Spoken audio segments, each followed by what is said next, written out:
అసలు కొబ్బరికాయకి పరమేశ్వరుడికి ఉన్న లింక్ ఏంటో మీకు తెలుసా? కొబ్బరికాయకి 3 కళ్ళు ఎందుకుంటాయో తెలిస్తే ఆశ్చర్యపోతారు.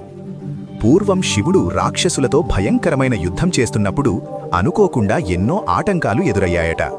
అప్పుడు బ్రహ్మదేవుడు, ముందు విఘ్నేశ్వరుడిని పూజించు, అన్నీ సర్దుకుంటాయి అని సలహా ఇస్తాడు. వెంటనే శివుడు గణపతిని పూజించడం మొదలుపెట్టాడు. తండ్రి పిలుపు విని గణపయ్య ప్రత్యక్షమయ్యాడు. కాని శివుడు ఎన్ని రకాల పలహారాలు పెట్టినా, అమ్మ పార్వతీదేవి స్వయంగా వడ్డించినా వినాయకుడు అవేవీ తినలేదు.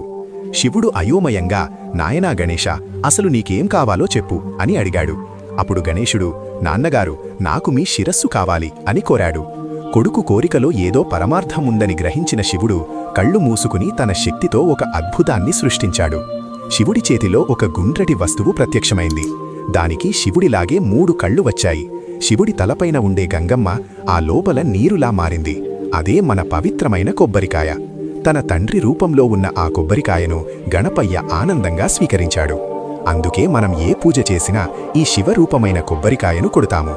ఆ పరమశివుడి ఆశీస్సులు మీపై ఎల్లప్పుడూ ఉండాలని మనస్ఫూర్తిగా కోరుకుంటున్నాం.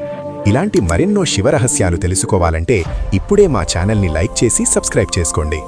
ఈ శివరహస్యం నచ్చితే ఓం నమః శివాయ అని కామెంట్ చేయండి.